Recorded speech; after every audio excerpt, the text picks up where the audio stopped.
King. So, was it last week or maybe a week ago? T.I. penned an open letter to our outgoing President Barack Obama, and he promised he would pen one to an open letter to Donald Trump. Well, it's been posted, ladies and gentlemen. Interesting date for release of said open letter on Dr. Martin Luther King Jr. Holiday. But T.I. has some things he would like Donald Trump to know. Let's listen.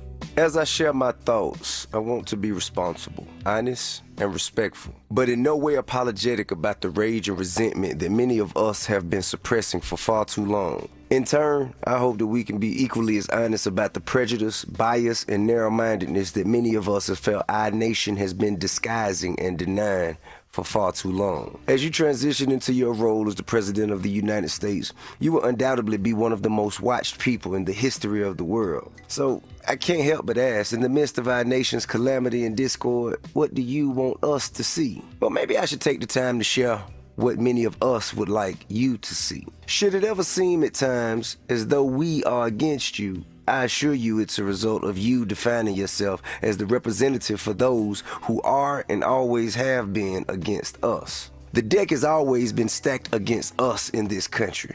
With every generation, there's been strategic steps taken to oppress, imprison, and control us. All we've ever wanted was equality and empathy as the historically disenfranchised citizens that we are, in a nation that we've contributed to just as much as anyone else who calls America their home. We've helped to mold the arts and culture of this country, as well as help build, create, and contribute to its greatness, contrary to popular belief. From an economic perspective, our community's buying power is the strongest of all consumers. Yet we're shown repeatedly that our lives don't matter as much as our dollars, let alone as that of a person of a different race or a lighter skin color. These basic human rights of freedom and equality are ones that every religious book of reference says is a God-given right that should be fought for and defended with one's life. But we do so much as take a knee during the national anthem and it's looked upon as un-American. Yet still many of us continue to live in life-threatening, unspeakable conditions with poisonous water systems, failing schools, broken criminal justice systems, lack of decent health care and affordable housing, all while scraping for basic living wage.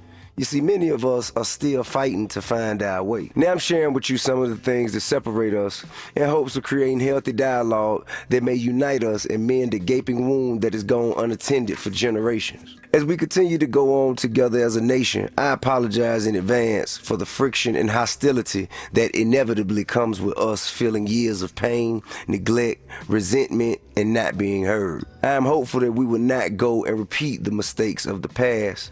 I am hopeful that we will work to right our wrongs and become better men and women and a better nation. In closing, I can't help but ask one final question, man to man. A simple yet profound question recently asked to me. When the stage is dark and the lights and cameras off, who are you? And more importantly, who do you want to be? Is it the man we heard during your campaign inciting racism and perpetuating prejudices? Or is it the man we met after the election that said he'd be a president for all people? This is very important. I myself would love to know. Just a thought to ponder as your passage to the White House begins. Respectfully yours, Tip Harris. Amen. You'll be able to hear that in full. That was only an excerpt of his full open letter to Donald Trump. You'll be able to hear it in full on v-103.com, hopefully before 6 o'clock. But shout out to the homie Kang. Shout out to Tip. Very, very eloquent as usual. Only word I always miss that's not always popular. Contrarily. Love that word. Shout out to the homie Kang. TIP.